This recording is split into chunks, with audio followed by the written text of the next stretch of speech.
என்ன ஒரு அமைதியான நாள்.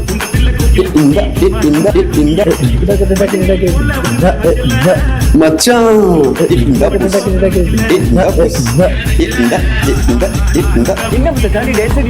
தீபாவளி வந்துச்சு மச்சான், அதான் புதுசா பிசினஸ் பண்ண போறேன். கையை கொடு.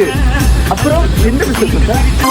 Embroidery business. எது இந்த பக்க கலர் கலர் துணியில விதவித பல டிஸ்பிளே டிசைன் பண்ணுவாங்களே அதுவா மச்சான்? அதேதான் மச்சான். சரி மச்சான், என்ன பிராண்ட்ல எம்ப்ராய்டரி மிஷின் வாங்க போற? வா மச்சான். A few moments later.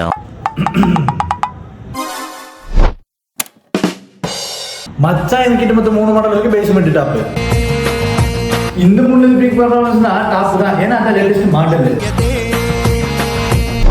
Sir water please. சரி குடுப்பா. இவங்க மிஷினும் கொடுத்து 4000 டிசைனும் கொடுத்து ஒரிஜினல் சாஃப்ட்வேரும் கொடுத்து மிஷின் ட்ரைனிங் சாஃப்ட்வேர் ட்ரைனிங் எல்லாத்தையும் மிஷின் கூடவே சேர்த்து கொடுக்குறாங்க மச்சான். சேர்த்து கொடுக்குறாங்களடா. ஸோ மச்சான் சொன்ன மாதிரி நானும் மிஷின் வாங்கிட்டேன். ஸோ உங்களுக்கு இந்த மிஷின்ஸ் வேணும்னு நினச்சிங்கன்னா கீழே நம்பர் கொடுத்துருக்கோம், மறக்காமல் வாங்கிக்கோங்க.